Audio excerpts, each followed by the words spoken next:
Paul Orajiaka. Welcome to Africa 54. Thank you. How are things in Lagos? I know you guys have been under lockdown. How has that impacted your business? It's been a mandatory lockdown for everybody, and literally there's been zero movement within Lagos. So the whole idea is we're all been indoors in the last 5 weeks, and certainly what it means is that there is no trade, there is no transaction, everybody's locked down. So literally I and the staff have been home for the five weeks now. You are arguably one of the largest toy manufacturers. Is the entire business chain affected? Do you still have orders somewhere that are waiting to be distributed? Our business has actually been thriving in terms of not just in Nigeria, but in the rest of Africa. But with this lockdown, all the chain stores across Africa that would normally have embraced our doors, our Unity doors, are all on lockdown. So what it means is that it's zero business for now, and it's been impacting our business. We have a lot of stock, a lot of orders that were pending before this whole lockdown, and at the end of it, so we are unable to meet these demands because everywhere is locked down. In terms of your employees, are they safe? What we try to do is tell them that while you stay home, make sure you stay safe. It's not just for them to stay home, but rather if you stay home, make sure you stay safe.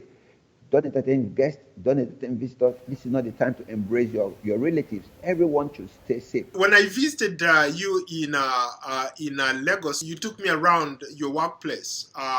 The amount of people who depend on those transactions, everyday transactions, the people who work in that market, are all at home, seated, and there's nothing happening as we speak.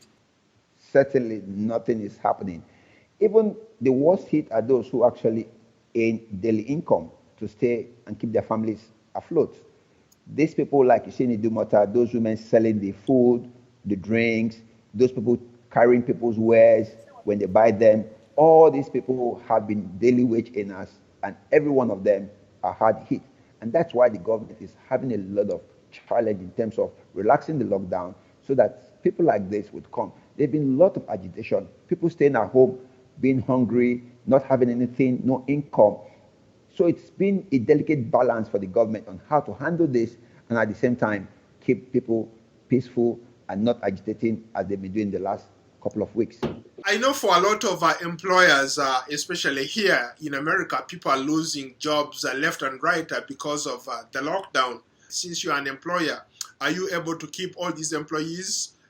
Do they expect to receive their salaries when they go back? We've actually kept our salary at 100% because we have this faith that when we come back, we could actually make up for the lost ground. So there is no point because even while they're home, they still have to feed, they still have to live.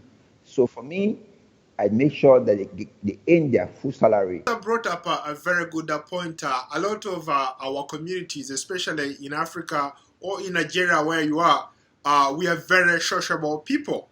And some of the guidelines really are geared towards keeping us apart.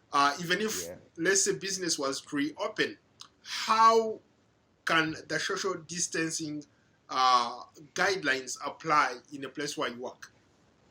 Paul, you know why I'm laughing? Because we've opened business in the last 3 days. Paul, it's crazy. The market is booming like never before because the windows are tight. 6 hours. Everybody has to be in the market within that 6 hours and get out of the market within then. So you could imagine the rush. And that's why the government is threatening that with this level of irresponsibility, they might be forced to implement another total lockdown. When I met you in Idumota market, arguably the largest market in sub-Saharan Africa, you told me that you have ambitions too. You want to give back to the community that has given you so much.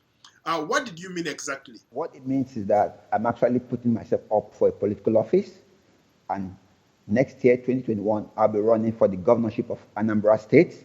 This is where I come from. This is a state that is known for its entrepreneurial spirit. So I believe that people like us who have actually built our entrepreneurial journey from nothing to something would actually bring a lot of expertise to governance. Thank you so much for your time, sir. Thank you, Paul. Nice speaking with you. A pleasure.